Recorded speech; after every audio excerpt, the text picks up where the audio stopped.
Bayangkan jika Indonesia hari ini bukan satu negara, tetapi terdiri dari puluhan negara kecil seperti Jawa, Sumatera, dan Sulawesi yang berdiri sendiri. Apakah kita masih bisa menyebut diri kita satu bangsa Indonesia? Pada tahun 1949 hingga 1950, Indonesia memasuki babak sebagai Republik Indonesia Serikat yang resmi berdiri pada 27 Desember 1949 sebagai hasil kesepakatan dalam konferensi meja bundar dengan Belanda. Dalam sistem ini, Indonesia tidak lagi berbentuk satu kesatuan, melainkan terdiri dari beberapa negara bagian. Namun, di balik itu muncul tantangan besar, ancaman disintegrasi. Banyak negara bagian dalam RIS merupakan bentukan Belanda, sehingga berpotensi melemahkan persatuan bangsa. Bahkan, tidak sedikit yang memandang RIS sebagai strategi Belanda untuk tetap mempertahankan pengaruhnya di Indonesia. Akhirnya, melalui dorongan kuat dari rakyat serta para tokoh bangsa, Indonesia kembali ke bentuk Negara Kesatuan Republik Indonesia pada tahun 1950. Peristiwa ini mencerminkan nilai-nilai penting dalam Pancasila. Pertama, Sila Persatuan Indonesia.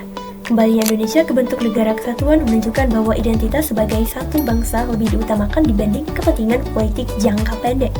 Kedua, sila kerakyatan yang dipimpin oleh hikmat kebijaksanaan.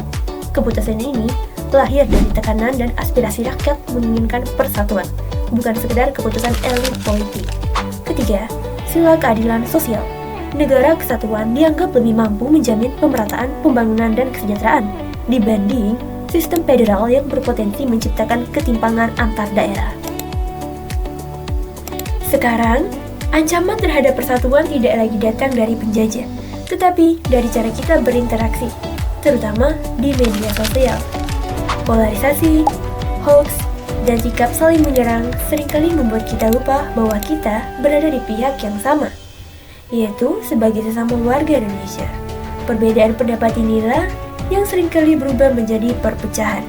Padahal, perbedaan seharusnya menjadi kekuatan, bukan alasan untuk saling menjatuhkan. Dalam kehidupan sehari-hari, hal ini bisa dimulai dari hal sederhana, seperti menghargai pendapat orang lain, tidak menyebar informasi yang memecah belah, dan menjaga sikap toleransi. Sejarah RIS mengajarkan kita bahwa persatuan adalah fondasi utama bangsa ini.